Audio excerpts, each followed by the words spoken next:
Hey nerds, and welcome to The Gutter. My name is Steve-O, and this is episode 18 of the third season of The Gutter Nerds podcast. Joining me today, as usual, is Jam and Amon. Hey everyone. How's it going? Pretty good. Just hanging out. Hanging out? That's all. That is you to a T, just hanging out. Yeah. Me of Alex. Ready for the discussion? Fantastic. It's gonna be a hot topic, y'all. And with us tonight, as unusual, is Dr. Alicia Hawley-Bernardez. Thank you for stepping into the fire. Yeah. Thank you for coming. And what made you want to? What made you tonight? We're talking about violence in gaming, and it's a broad-ish discussion. We're going to talk about linkage, causality. We're going to talk about some of the research that is out there, some of the research that isn't out there, and we're going to just enjoy it. So, what made you say yes to this? Well, first of all, I feel like I am going on like Fox News. You know? We're like hostile goddamn dare you! Hostile territory. No. Get out! Calvin's not here, so you don't have to worry about like a Fox News scenario. Oh gosh. No, I think you and I have always kind of talked about this and kind of bantered back and forth a little bit about it, and you know, JB one day was like, "Hey, you should go on there." Well, there are some days where like you and I will be having a discussion, not really debate, but kind of, through Xbox Live, through JB, where you're sitting on the couch and he's playing a game with me, but I'm not talking to him. I'm talking to you. Right? And like, no, tell him this. No, say it this way. We should just bring her in. Hey, Kuro Cobra, how's it going? While you're doing your homework. Perfect. This is a perfect homework podcast. Yeah. For you. I mean, this counts as like homework, right? So I think it's time to let everybody know we're actually not talking about violence in gaming today. This was all a cover. I just wanted you to come in so we could dish some sweet deets on JB. Ooh. Oh yeah. So it's a roast? Yeah. it's a roast time! Oh. So what's his shower schedule like? Is he nighttime or morning? My God. Yes. Yeah? He showers all the goddamn time. That's way too much masturbating, buddy. Come out of the shower sometime. He's upset. I'm gonna be in trouble when I get home. I have to go back home to this. You gotta see him tonight. Yeah, right. I can apologize and we'll be fine in 2 days. Yeah, I'll forget about it by then. So we normally start by asking what you guys been playing, but what have you been playing or what have you been doing? Alex, what's Nothing new, just still kind of playing Minecraft. Downloaded this new mod with my friends, and it's been pretty fun. It's called Dungeons and Dragons and Space Shuttles. Oh, that's cool. It's a Do lot you of get fun. to make Dungeons and Dragons and space shuttles? No, so the I guess the premise Well, of then what the fuck? well, I mean, no, we get to go dungeon diving and we get to I build. guess you space could always shuttles. make those. I guess nothing's stopping you from making them. Well, so the dungeons are already pre-made Right. in there. You're basically just thrown out into the world. There's also little villages of NPCs out there, and you basically just find a plot of land, start building, and eventually start doing some dungeon dives because there's certain things in there that you need. Are there actual like missions and stuff associated with it, or is it still pretty free flowy and you just exploring? Yeah, just mostly exploring. That's cool. So yeah, me and my friends were all kind of like in a clustered area, and they've already hit the dungeons in some of those areas. So I think I'm probably gonna have to like go venture out somewhere and find my own. Is Minecraft to you less about the doing and more about the hanging out? Because I read something pretty recently that a lot of online gaming, like Fortnite specifically, and they were actually talking about like sort of the middle school crowd, was that a lot of the kids, this is their coffee shop. They're not really playing the game. Mm-hmm. They're on the phone with their friends. Yeah. Is essentially what it is. It's like their chat, like we had AOL chat back in the day. Oh yeah. What was your AIM name? AOL. Did you guys have AIM? Yes. What was your AIM name? So edgy. There was so a 420 in your name, wasn't there? No. Okay. Actually, there's a 420 in my Steam name. So mine, I think, was a 2 and then some numbers because ACH are my initials. Oh, cool. And then I did like O. That's and funny. Then some like, and then numbers. I like it. I don't know. Actually. Mine was Morpheus 068 because I loved The Matrix. Right on. And I was like, I wasn't Neo. I was more like, I didn't like being the chosen one because there was a lot of pressure. but I liked being the guy that kind of knew everything Well, and with could guns. make other people do that. Well, with guns. AIM name was Bessie's Blues, says Raven. If you guys remember your old AIM names, put them in chat. I need to know what they are or what they were. Mine was like Chaos Dragon. I have no clue what an AIM name is. Yeah. So, Kurokobra, that means you're under the age of 30.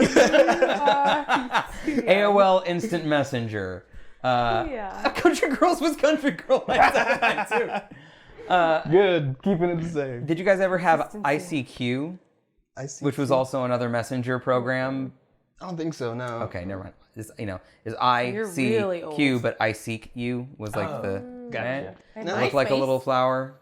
I have MySpace. I never had a MySpace. I skipped the MySpace. I went from GeoCities to Facebook. The Facebook. Yeah, I was real excited because I was like, because at the time only college kids could do it. I'm a college kid. I'm a college kid as fuck. So another thing about the chats, though, I was going to say, because on Overwatch, there are just groups that people will make just for chats. And that's what they'll name it, just chatting. That's interesting. Yeah. That brings a whole new level of into this discussion about video games and violence, I think. Yeah, so chat Twitch has a specific just chatting thing as well. I did have a Zanga. Yes, I did have a Zanga. I had a live journal. Oh, yeah. I did have those. And I found some of the writing from them not too long ago. And I was like, wow, I literally was like, what a pretentious douchebag. Holy shit. If you think I'm a pretentious douchebag now, you should see some of the shit that I wrote back then. Oh my God. It was like, let me try to explain metaphysics to you, knowing literally nothing about it. It's just the dumbest shit ever. You're like that kid who just learned something and just trying to just battle everyone on something. Smart. Yeah. Nerdez had a Zanga on MySpace as well. Yeah. Nerdez, did you have AIM when you were... did you have AIM? Was that before you as well? Alicia, what have you been playing? What have you been up to? Yeah, so that's kind of the reason I feel like I'm on Fox News. I'm not a gamer. You are not a gamer, but you are surrounded by gamers. Yes. It's not like you don't have any, frame of reference here. Right. And you whether you want it to be or not, there's a certain amount of inundation of gaming into your life. Yeah. Sorry, that's probably my fault. Which is, yes. You and my husband. My fault specifically. I mean, I can probably count on one hand the number of times I've done a controller. Used a controller? Right. Used a controller. Yeah, you can do a controller. I don't know that I want to do a controller. So, yeah. What was the last game you did? Not to finish it or anything. It was just the last time you played a game. This is not I'm not establishing nerd cred here. I'm just curious. Does the Wii count? Yeah. Okay. Literally anything. Then, Your phone counts. 20 years ago. If you play stuff on your phone, that's all games. I played the Dots game on my phone. Is it like the Square where you're putting together? You're I know what you're talking about. Mm-hmm. Yeah. I don't. And it's a fun game. It's like a series of dots. It's like a grid, and you get points by filling in areas, and the map shifts and changes. Oh, it's literally just called Dots. Okay.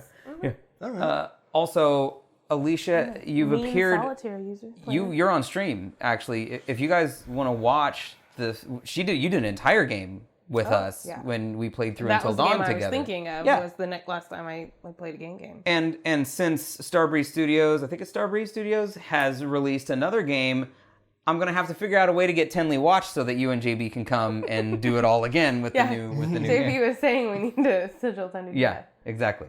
So that we all did together as a group. And if you want to watch Alicia screaming and gagging at Until Dawn. Well, really, I only screamed and gagged at one part. Don't Google that phrase. Just go to YouTube, our YouTube channel, and go to the Until Dawn playlist. And we did an entire Let's Play of Until Dawn from beginning to end. Nice. And it's great. It's super good. Yeah. So, fun. Tell me about what you do. Just what is it you're a doctor of, Dr. Venkman? So I have my bachelor's, master's, and PhD in social work. And my area of expertise is domestic violence. So violence in general is kind of interest to me. Yeah. Women is also another area of interest for me. So, I mean, children. Yeah. Being in social work. Children, society, betterment of society. You've put in a lot of time and effort, like learning how to research. Yes. And that's like your thing. You teach. Yes, I teach research classes at the bachelor's and master's level. Right. So can you do your entire syllabus in 1 hour? Actually, we have 50 minutes left. Yeah, no. Can you even go through your syllabus in 50 minutes? Yeah, no, I don't know that we could even read it. No, I'm just kidding. 27 pages. Yeah, put the knives away, Crogsy.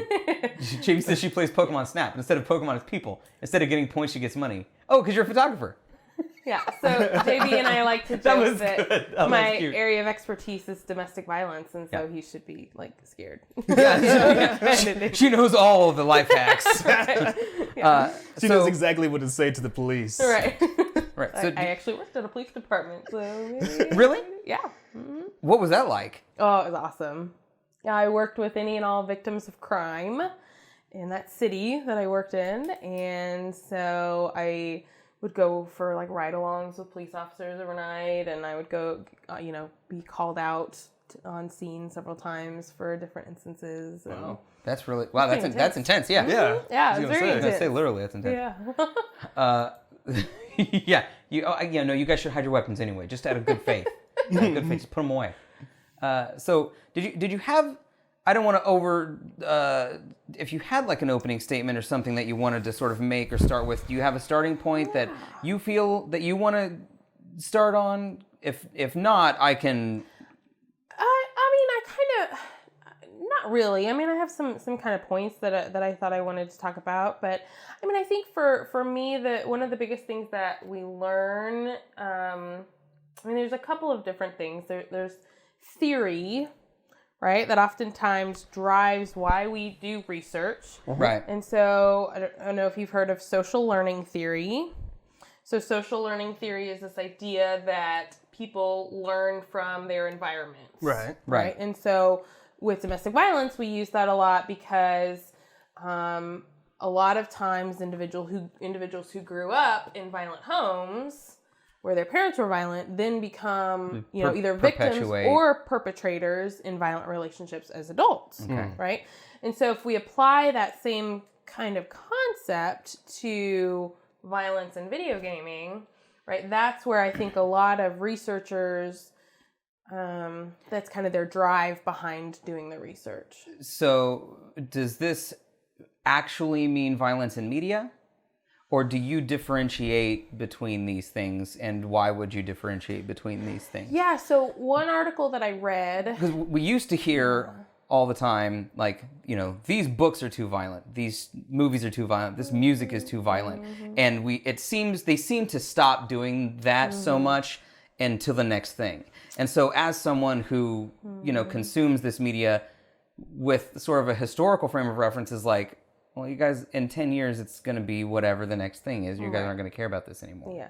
I just read an article that talked about that exact same thing. And the way that they differentiated and distinguished was with gaming, there is like a reward system for acting out that violence. Sure. Right? Whereas when you're watching something on the screen, you don't necessarily get rewarded. Right. You don't get points for it, or you don't get, whatever from watching that versus purposefully acting out and doing that violence kind of thing. Okay. So that's the distinguishing factor that some of the research talked about, was the difference between the two. Because I originally thought that too. I was like, okay, well then what about, violent movies and things like that? Well, someone's not interacting with a violent movie the same way they're interacting with a game. And then how would you... So...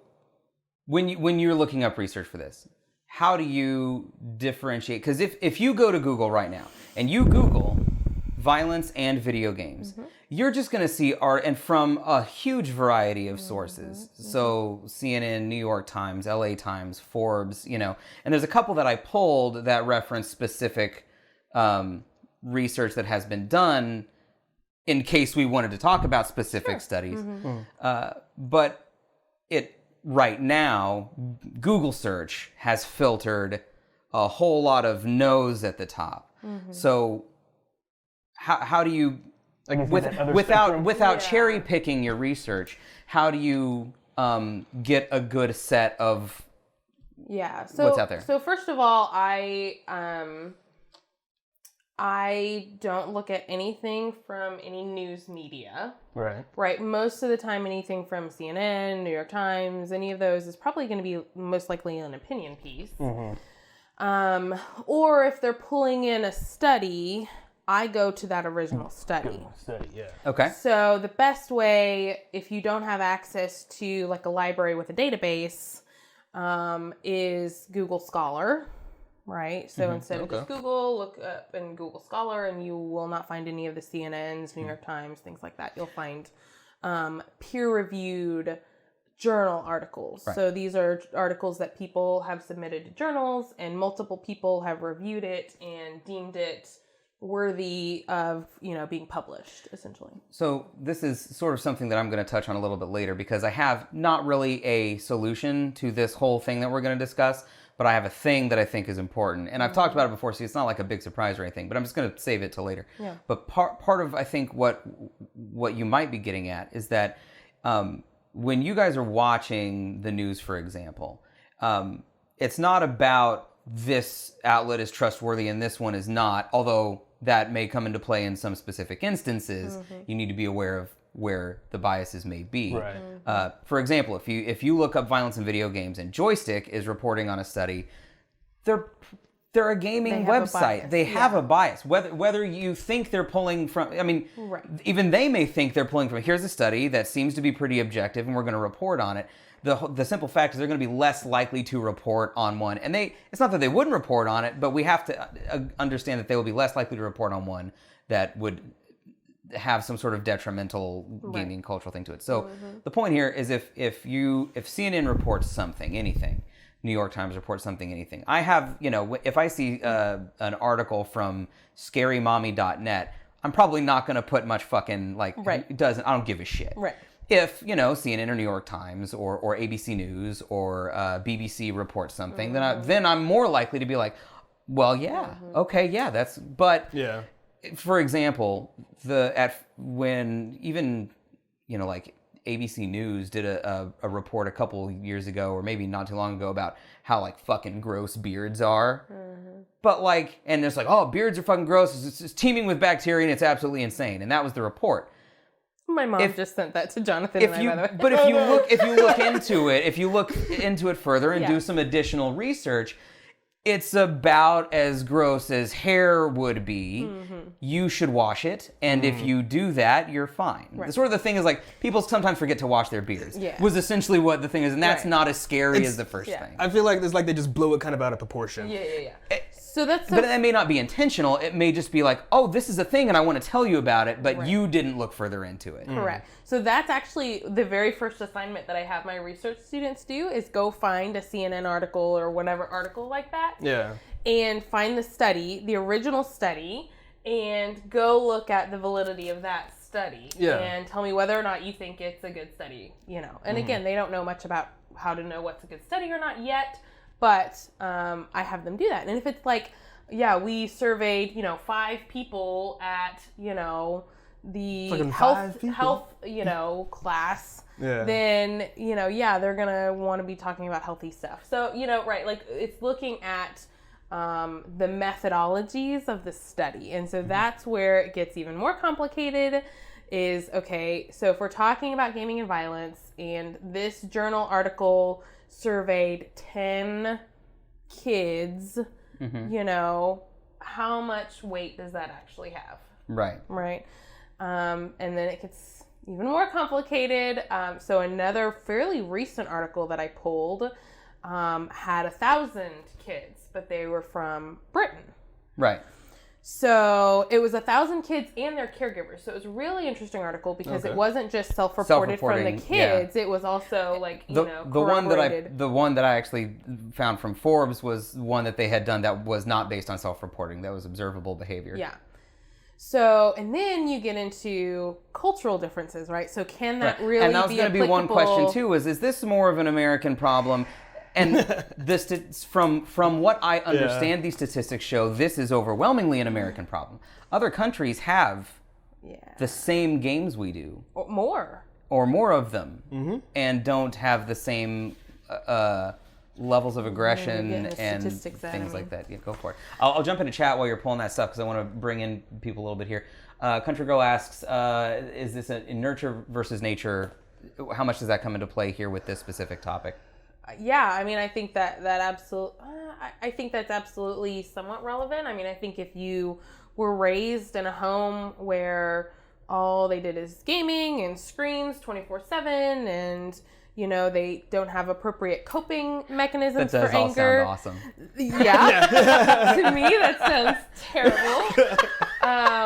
So, then obviously, you were raised in that kind of environment. But I also do think there is some level of nature involved in individuals' violent tendencies.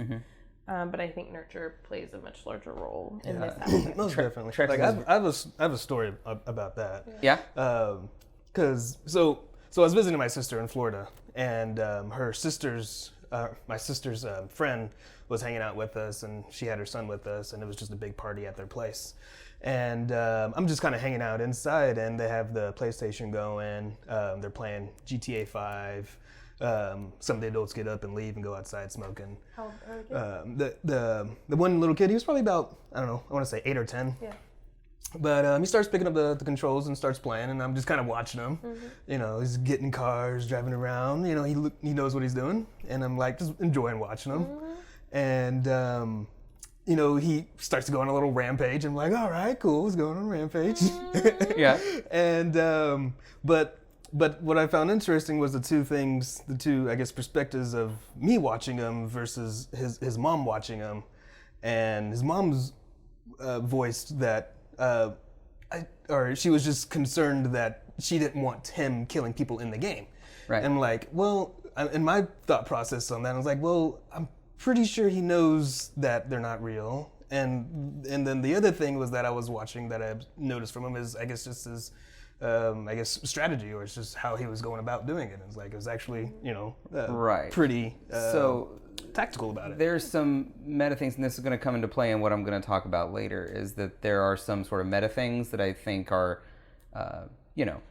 there are things that you can glean from that kind of thing that may be, I don't know if I want to say positive, but there are aspects to game playing that can have positive outcomes. Yeah. But I think that's a cool point, because I do want to come back to that, like on a sort of a broader scale a little bit. Trex has an important question. Did y'all coordinate the gray-blue aesthetic? Even the water bottle is gray and blue. That's crazy.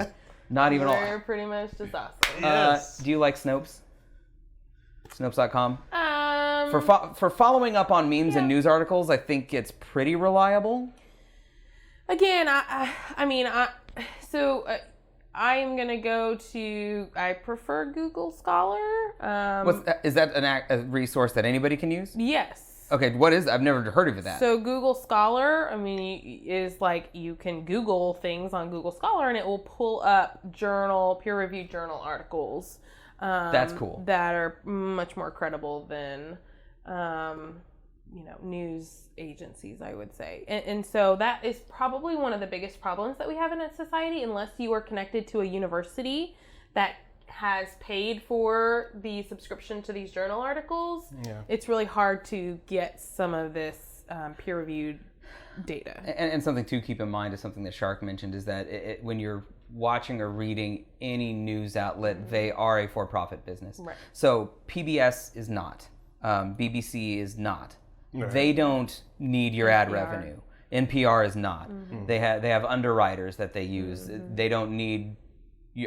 They want your patronage. but they don't need your ad dollars. They don't need to clickbait you. They're not trying to market to you. Right. Yeah. They're not marketing basically. Right. So that's a good distinction to be made. I think I told JB that's one of the biggest messages I'm kind of wanting to get across is to like do your research and look up and find and know where to be informed about this. That's very issue. important nowadays. Yeah. And Shark was an analyst in the military. Ooh, awesome. So Shark does have research. It is simply scholar.google.com. Yep. Fantastic. That's Yes, where I and pulled a lot of Snopes these. is a real good, quick way to fact check idiots on Facebook. Like that's a good that's not true. That's not that didn't really happen that way because they usually provide a decent amount of context. It's not just a true or false who won. It's like this is where it came from. This part's right. This part is not, and we've been unable to verify this. So it used to be back in the day when I used to teach some of this stuff. I used to tell students that anything that ended with .com was usually not as credible, and usually find your statistics and your sources from like something like .gov or .edu, kind of thing. So how much faith can you put in a government organization? Let's say the FDA or is that something? Is that a trustworthy source? Because they're pretty I think stringent. CDC, the NIH, those are absolutely great places to get statistics. That's where they get the big bucks to do the research and to really unbiasedly find out some information. Right. So. Okay. So Nerdess says, I personally don't think anyone should be playing GT under the age of 17 or maybe 16. Yeah. I mean, sure. Trex agrees. I mean, but their parents are usually going to buy it for them. JB says it's weird to hear you call him JB. What do you call I him? know, Jonathan? it is. I've never called him JB. I just didn't, Do you call him John? Yeah, John or Jonathan. Do you did full Jonathan usually? If it's like hollering across the house, it's just John. But if he's like right there, it's Jonathan. So usually John. No, Okay, just kidding. gotcha. So we've given you a good research sort of place to start, at least a footing. Yeah. What have you found in terms of violence in gaming and its effect on? You are mostly looking at kids. Yeah. Well, I mean, so I told my mom that I would rag on her on this too. So when my sister and I were really little, we loved Power Rangers, and we Power Rangers is shit all the time. And we were getting out of the shower one time, and we were kicking each other, and my sister like drop kicked me and like kicked me across the room. Damn. And I know. And Good kick. and then Hard to do. We were never allowed to watch Power Rangers again. Oh. Because we were doing all these Power Ranger moves. Okay. And so we weren't like being a girl. Like we were kind of playing. You were playing. Kind of. You were mimicking and playing. You weren't angry with each other. Yeah, we weren't angry with each other, but we were definitely like acting out what we were seeing and witnessing. Is that would that response have been? To me, that seems like the easy response, and also, but not even just the bad one, but just like, what about? And this is going to depend a little bit on the kid and depend on the person. Having a discussion about that versus you did this thing and you saw it, so you don't get to do that thing anymore. Yeah. Right. Have a discussion about it. What if? So you guys love Power Rangers. Here's the thing. Yeah. You can't be a Power Ranger because you're going to hurt each other in long form. You know what I mean? Yeah. I mean, and my mom is also a researcher, and so I think she knew that, the idea of social learning theory and violence. And so if, you're interacting violently and, witnessing violence, then, maybe we should just cut that from your life. And, you wouldn't send your 11-year-old son to see an R-rated movie, though, right? Oh, yeah. So generally speaking, yeah. So, but I was talking with Nerdez about this. So, Trexus mentions the rating system. So there is a rating system for movies, there's the MPAA, and then there's a rating system for games called the ESRB. And I don't know if it's actual state law or ordinance or just the company's adopted policies that you have to be 17 or older to buy an M-rated game or watch an R-rated movie. I actually don't know if that's legal or if it's company policy. Like, I don't think anybody, I mean, it may depend on the city. You might be fined for selling an R-rated movie ticket or an M-rated game to someone under 17. I assume so. Maybe, but maybe not. It may just be that you just get fired because the company doesn't want you, right? Yeah. But let's take two different games, though. Let's take GTA, rated M. Yep. And let's take Halo, rated M. Probably wouldn't care about my kid playing Halo. Not online. Online's a different thing. That's interacting with strangers on the internet. That's a whole different conversation. Yeah. Just the content of Halo is Space Marines and they're shooting aliens. And there's no swearing. I mean, I don't really care about that. There's no nudity. I don't really care about that. Actually, I actually care more about the violence than I do about the words and boobs. So, but Halo's is like, okay, this is not person on person. There's, I guess, a contextual difference here for me. So I'm not saying I'd let an 8-year-old play Halo, but I'd probably let a 14 or 15-year-old play Halo. Whereas GTA, I might be like, this, your maturity level, you have to, there's a level of processing that you have to do for this kind of game. Yeah. Right? Yeah. So kind of funny about the ratings. This was in 2011. There was actually a Supreme Court case, and the Supreme Court ruled 7-2 that California could not ban the sale of violent video games to minors. It's a First Amendment issue, right? Yeah. Because, again, it didn't say specifically what it was. right? Kind of sounds like. But see, like, I get that. I understand that, these are, and you can. This is not the debate for today, but you can have your opinions on whether or not you think it's good art or bad art or low art or high art or whatever. But these are creative projects being made by singular or teams of people, much in the same way that a book is written or a TV show is written or a movie is written and produced and executed. There is a level of interactivity that's different, choice making, reaction, that you have in gaming that you don't have with other sources of media. But I guess my point is that if in California, this is a state Supreme Court, this is California, this is federal US Supreme Court. Oh, wow. Wow. Okay. You want to hire Master Chief as my hooker? For Country Girl, it's Brown versus Entertainment Merchants Association. I don't know if she's, but yeah.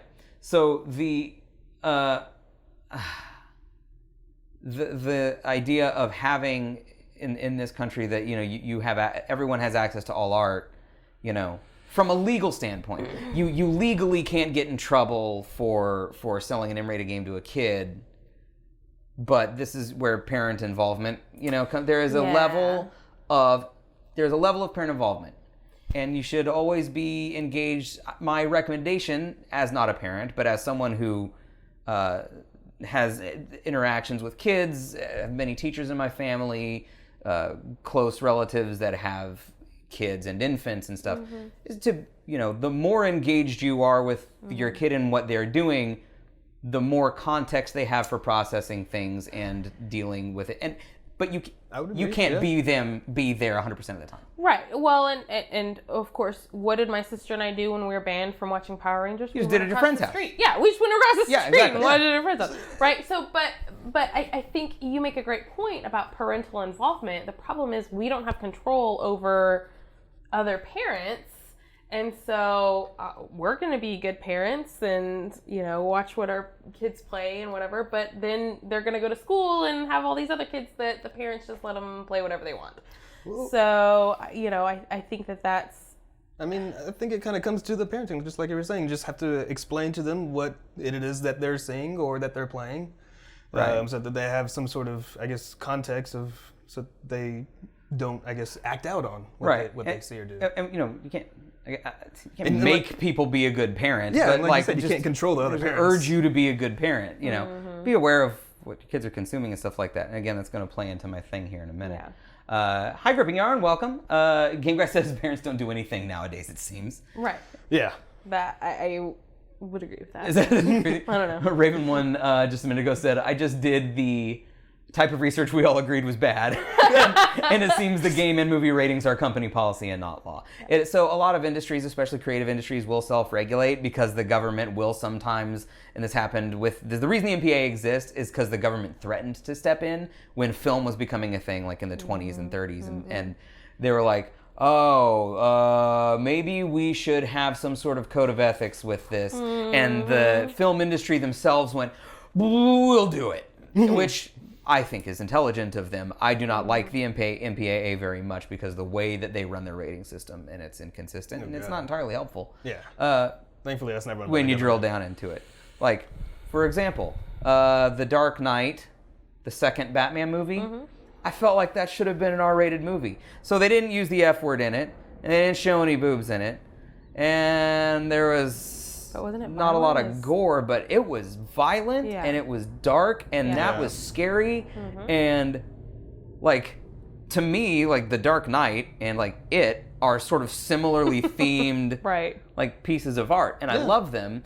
And if you have a kid that you are able to coach through and they have a maturity level of it, for example, when I was a kid, my mom wouldn't let me watch soap operas because I was so worried about the people in the show. Oh my God, are they going to get out of the well? She's like, I'm going to have to stop watching One Life to Live.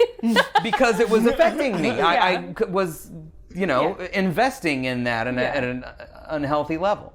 Sensitive and emotional. But yeah, exactly. So it was just one of those things where it's like, I mean, you're probably not going to sit there thinking like, oh, soap operas are bad for my kid. Oh, maybe you are. But, it's daytime TV. Right. So it's not going to be too bad, but depending on the situation, depending on the kid, they may internalize something that you don't, realize or pick up on.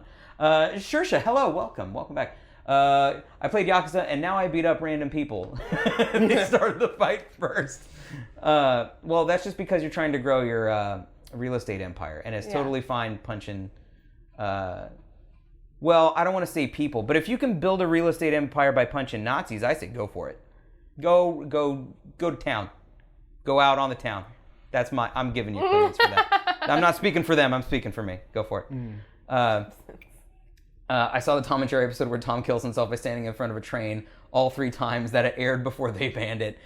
So yeah, even like old Looney Tunes cartoons, there's a lot of context and stuff there that... Well, and also, I mean, there's research that talks a lot about desensitization to violence, right? So the more, like, violence we, like, see and witness, either between, games and movies and TV and the news and all kinds of stuff, are we becoming more desensitized to it? And at what age is a child able to, like, cope with that healthily? Yeah, that sounds like the right. I was going to look up a thing.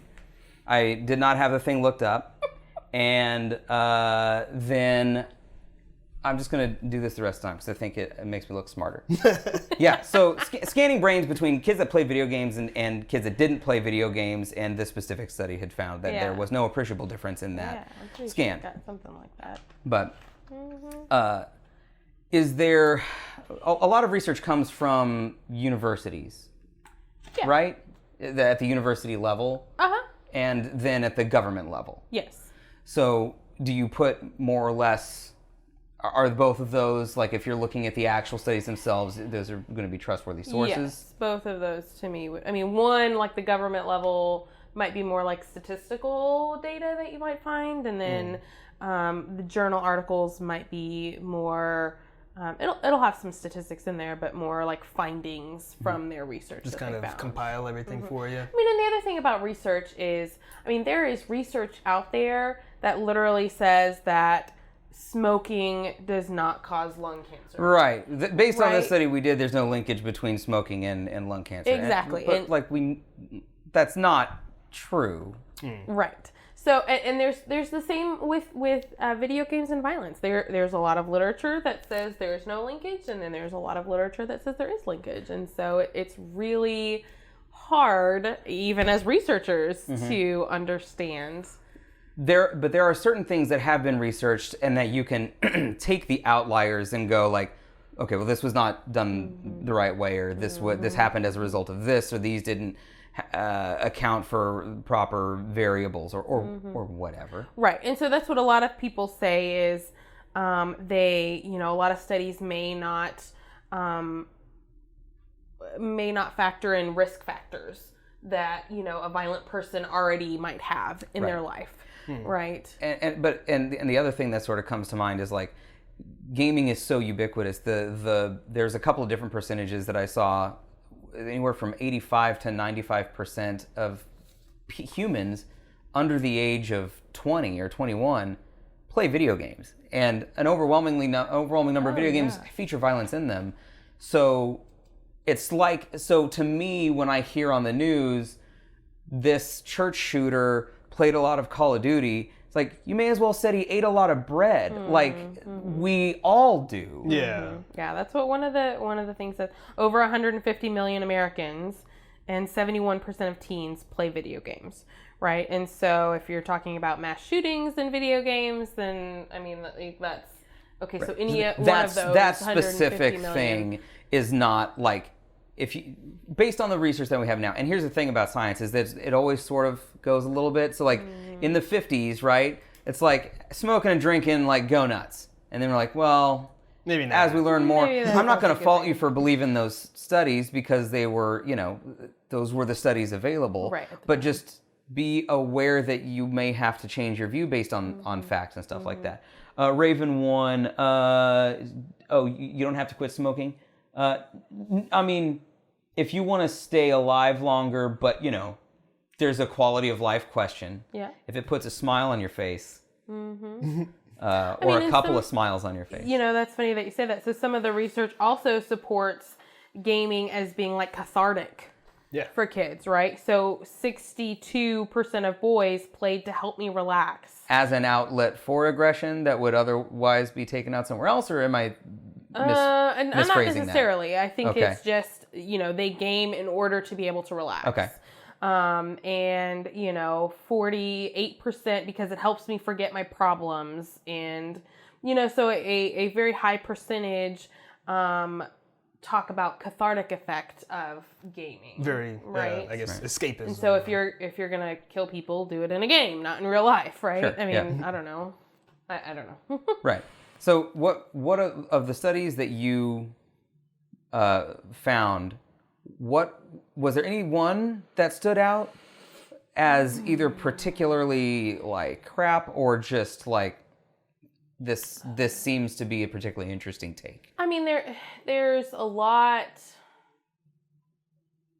There's a lot of factors that come into play with research. I mean, there's one researcher in particular who has a whole center. So Dr. Craig Anderson at Iowa State University has a center for the study of violence, and so they do a lot of research specifically on that issue and have been. I saw articles back to 2003, I think, that I saw from him. So that's the other thing to keep in mind too is the dates for things. Like I don't look at anything. Well, I kind of did, but I don't tend to look at anything previous than 10 years.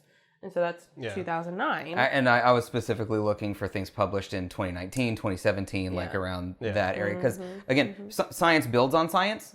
And so, if you pull something from 1972 and go, here you go, we've probably learned a lot since then. Well, it's constantly changing and evolving and undermining itself. Yeah.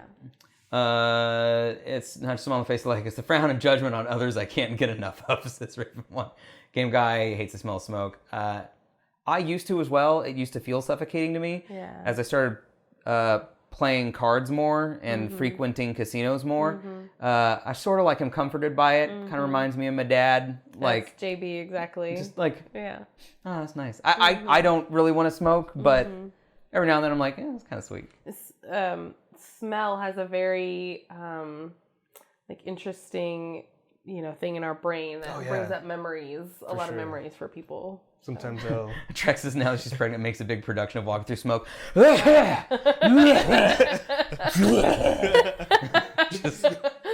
Oh could see her doing that. She would be awesome at that. I need to follow her around, I feel like. So JB mentions that I think researchers usually have to display their possible biases in their research. Is that something that is a requirement or just a responsible thing to do, or what? How often do you see that? In qualitative research, a lot. Okay. Because qualitative research, you're looking at things from much more depth. And so, you oftentimes say, I approach this with this, biases, with this perspective. You're and involved that's in kind of like a limitation. These kind of companies or whatnot. Yeah. And so that might be a limitation to the study too. And so that's another part of any study that you really want to look at is what a good research study. That's kind of ironic that I'm saying a good research study should list their limitations to the study as well. Like this only we were unable to account for this, right? And we're making you aware of that, right? This study, polled 75% of the participants were men or boys, right? And so we don't have a good ratio of men to boys and girls kind of thing, or a good representative sample. Well, and that's the other thing is, I've asked about our country being a specific, why other countries don't seem to have this problem, or less of this problem, but also this is a guy's thing, isn't it? I mean, part of it is cultural, right? So our culture tends to grow young men to be more stoic, to be more aggressive, to be less emotional. And that is sort of a whole cultural group, no matter what. You can fight against it, and you should, but you've got friends and neighbors in school, and the media then also is all everything has just got like this sort of I guess I'm a boy, so I guess stunted. I should be doing this. And this is something that I've spoken with Nerdez about. I tend to click faster with females than I do with males, typically because I have an apprehension towards that cultural upbringing. I need a dude to prove to me he's not aggressive before I can be his friend. And I don't think about that with women. You know what I mean? Like, because most women aren't aggressive. So it's just so to ask the question, do violent video games have an effect on people, in parentheses, kids? I personally think they do. I think that, again, depending on the age, I think a lot of it has to do with emotional maturity. Yes. Right? Research suggests that once a kid is 7 years old is when they can start to understand, begin to understand what is fantasy and what is reality. Right. And so 7 is when they're starting to understand that. And so it's gonna, and again, depending on the emotional maturity of a kid. Game Guy says he still hasn't emotionally matured. Right. You know what, buddy? I'm working on you. Yeah. I'll take you in as my own and raise you. And so it's just, for me as a parent, and I'm going to speak for myself alone, I don't necessarily know that I want to risk my kid playing violent video games before they are emotionally mature and ready and prepared to be able to handle that. So this is my semi-solution then. And I've talked about this before. This is something I'm a huge proponent of, and it's sort of multifaceted. We teach kids, usually in middle school, sometimes as early as elementary school, how to process literature, you think about it from all aspects. You read books, you read Shakespeare. There's a lot of adult shit in Shakespeare. There's a lot of innuendo, there's a lot of sex, there's a lot of stuff in Shakespeare. So when you teach kids from an early age to learn how to process these things as an art form, you don't really worry about someone seeing Michelangelo's David's dick. You don't really worry, if you took, if I took my 10-year-old son to the Modern Art Museum, he could literally see anything in the Modern Art Museum regardless of content. And they have some rough stuff at the Modern Art Museum sometimes, like a lot of cultural things from a lot of different places, and it can sometimes be kind of shocking or hard to watch. But all of that is within a specific context and within there's learning that's going on there. Right.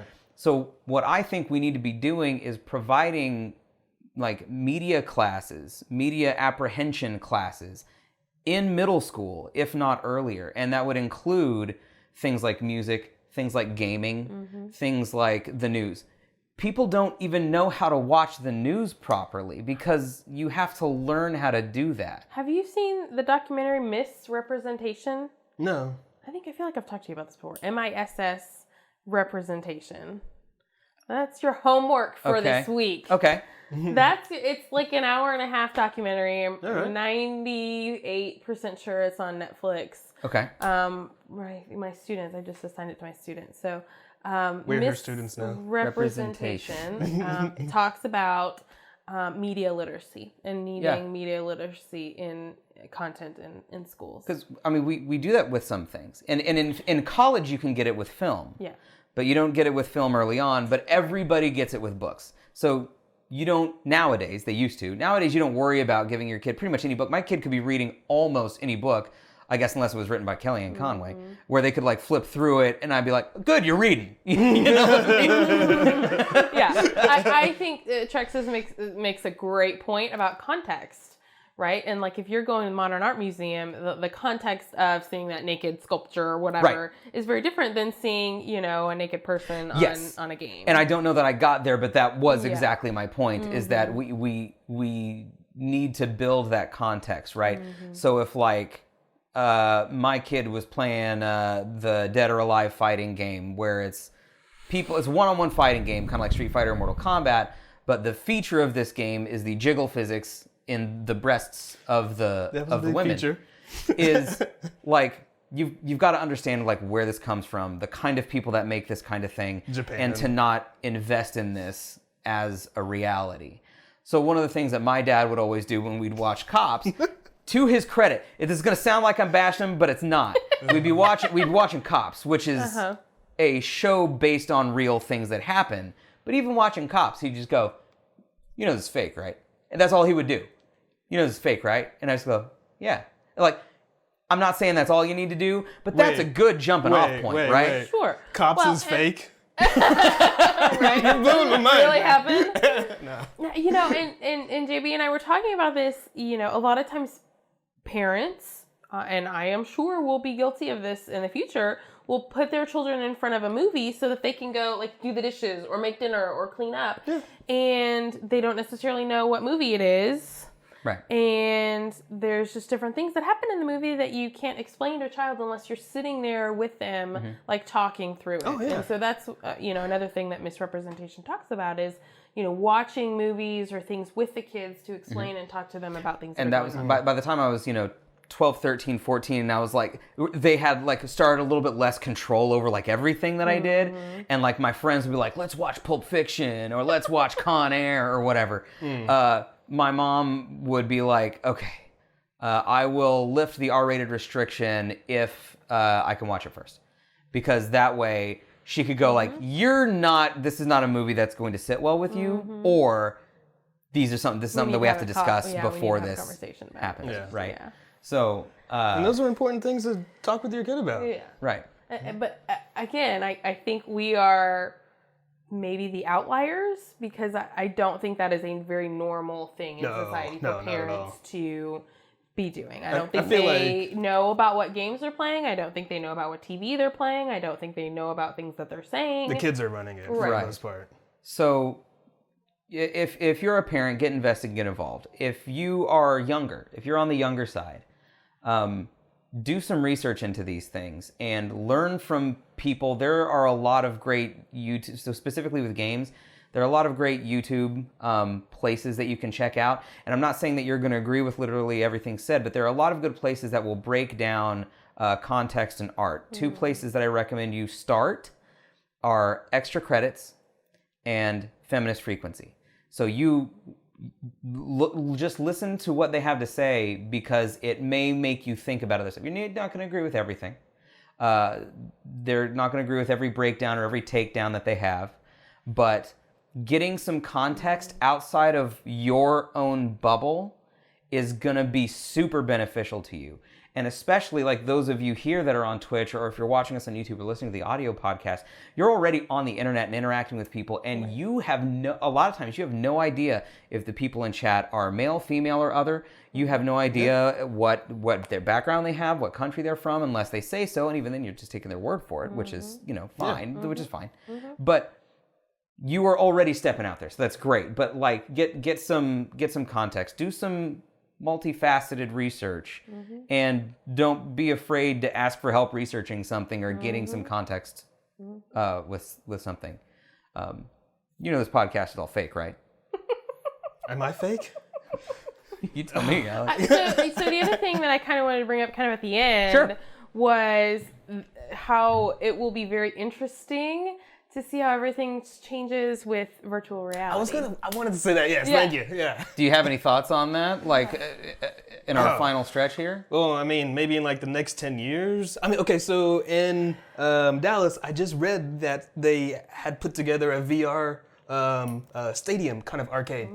And so, I saw a picture of people there with all their sets on and their little imaginary guns. And so I can only imagine just taking that like 10 steps forward. Right. I mean, almost like, I don't know if anyone, I'm sure people in the audience or in the chat have seen Ready Player One. Yeah. But kind of that, like, mentality. I mean, and just like, now you are physically doing some of the acts that, your character is or was doing in a game. And right. So how does that translate, or how does that change, just... But to be honest, I think that might actually be a better thing, because it is, putting the helmet on is going to that virtual reality world. That's, I guess, maybe like maybe a stigma or something that kind of activates in the brain. And then when you're taking it off, you're going to know that you're back in reality. But I suppose with those maybe that aren't, I guess, emotionally stable or more, I guess, mentally stable, might kind of... I think a lot of it goes down to emotional maturity and knowing the emotional maturity of a child, because a 7-year-old boy and a 7-year-old girl, or 2 7-year-old boys, are going to be very different maturity levels. And so... And one thing that I found really helps is also just learning how stuff is made. If you love Fortnite, look up some docs on how Fortnite was made. If you just see how they construct that game, that sort of removes that veil, that fantasy separation. It becomes like, that to me was a huge deal. Like a lot of times now, like and in film especially, because I was a film student, it ruined me, and I've started to ruin Nerdez a little bit, because I'd be like, someone will be sitting there talking, and I'll be like, I can tell that coffee cup is empty, and she's like, how? I'm like, look how weightless it is, and now she'll be like, oh my God, now I can see it, and now it's driving me insane, No. Well, the screen even tricks. what they're doing, like when you see the behind the scenes stuff with like CG or like green screen stuff, it's all, fake. Country Girl says, Gripping Arms says VR has huge accessibility issues as well. Yes, there's being able to, and that's actually, that may be a good, at some point, I don't know that I would be equipped to have that conversation, but the accessibility in games, and Microsoft has a new controller for people that maybe have limited use of their arms, hands, fingers, and stuff like that. Right. And so all of that comes into play with VR as well. That's a really good point. To Doc Hollyby, I pose the following hypothesis based off of anecdotal support. Country Girl, we are listening. Go for it. Did the Wii have first-person shooter games? Yes. So the Wii had, they had, you could aim the Wii. They also had little attachments that you could put in the little gun and aim, like the light gun, like Time Crisis at an arcade or Area 51, you know. You hold a little thing and you click. It's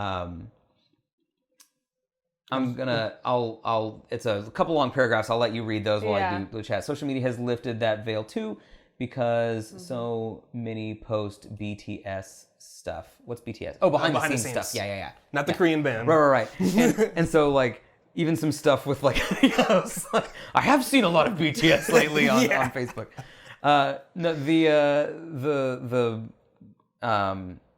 It does. So, and this happens to me every now and again. Late in a movie, sometimes I'll just think to myself, what if this was the first scene they shot? And that totally breaks the movie.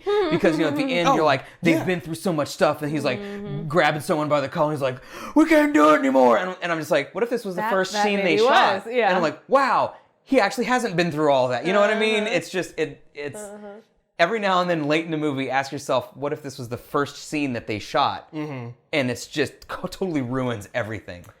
Yeah, so Country Girl's question really was talking about how, as a society, we blame fads for violence, right? Like rock and roll or smoking or whatever. Dancing.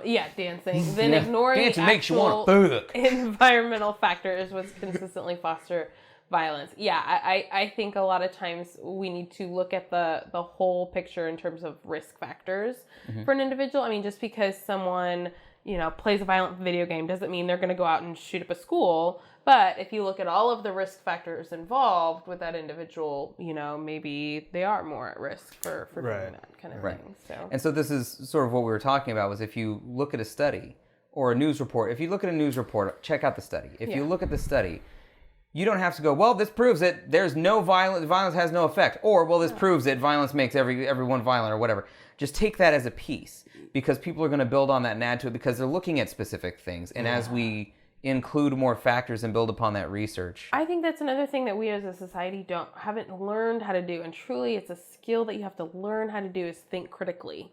And a lot of times we take things at face value and just accept them as they are, right? Instead of questioning and challenging some of the statements or some of the things that they've said. And so in my class, I have them, as they're doing readings and writings, they have to write 2 critical thinking questions where they thought about something, while they were doing the reading and kind of challenging what they were thinking. Kind of thing. Is that a quote? Did I say violence makes everyone violent? I don't know. I think I meant, violent media, violent games in my little thing there. Okay.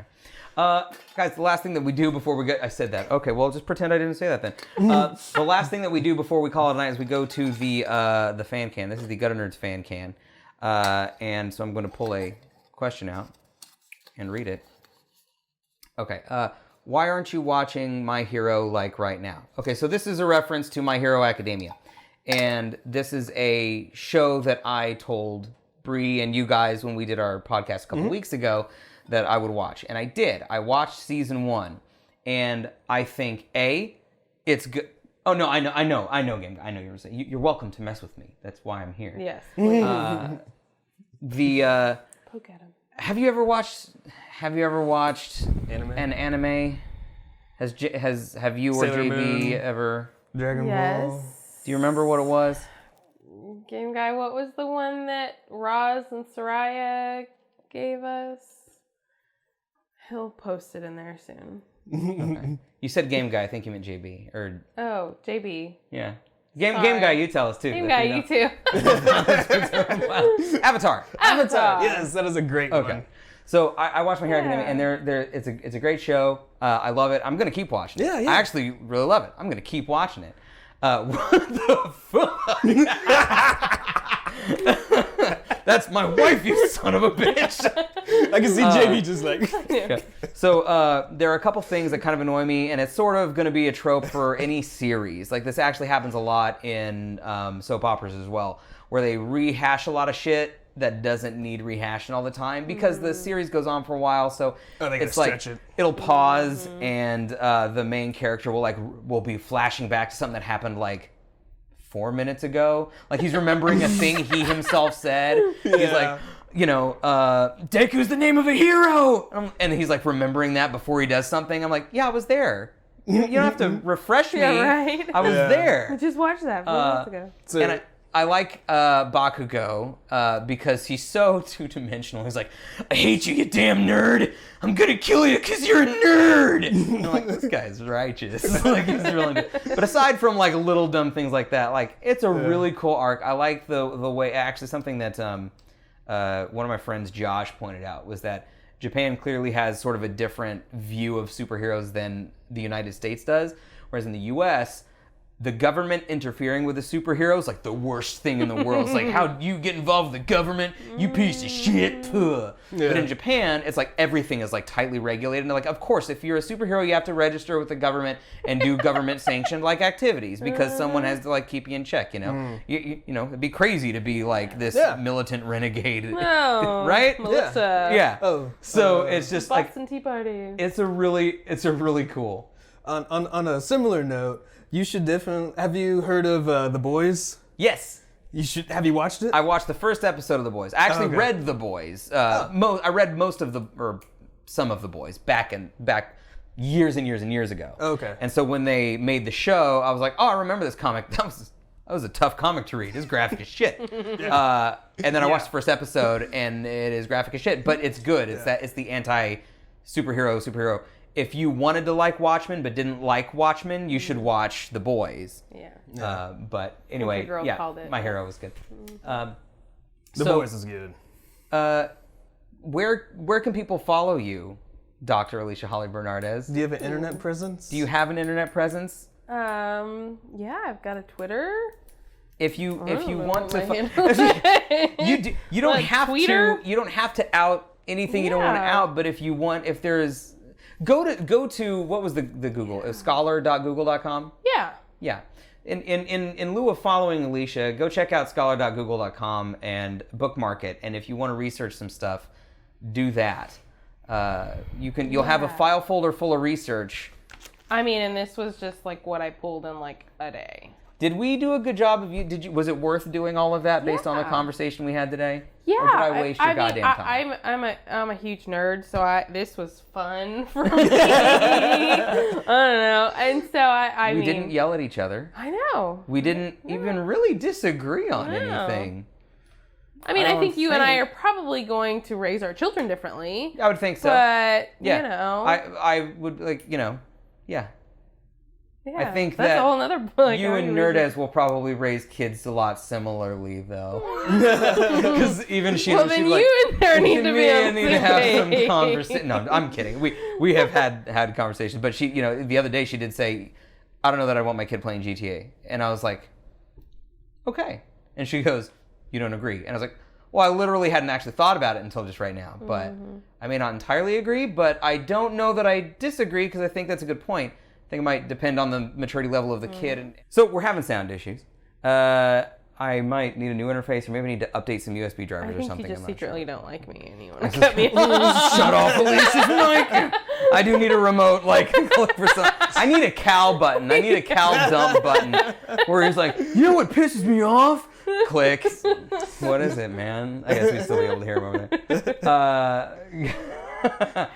Yeah, so guys, thanks for hanging out with us today. If you haven't yet, follow us here on this isn't Facebook, on Twitch. Follow us on Mixer. Our Mixer test begins the week of September 23rd.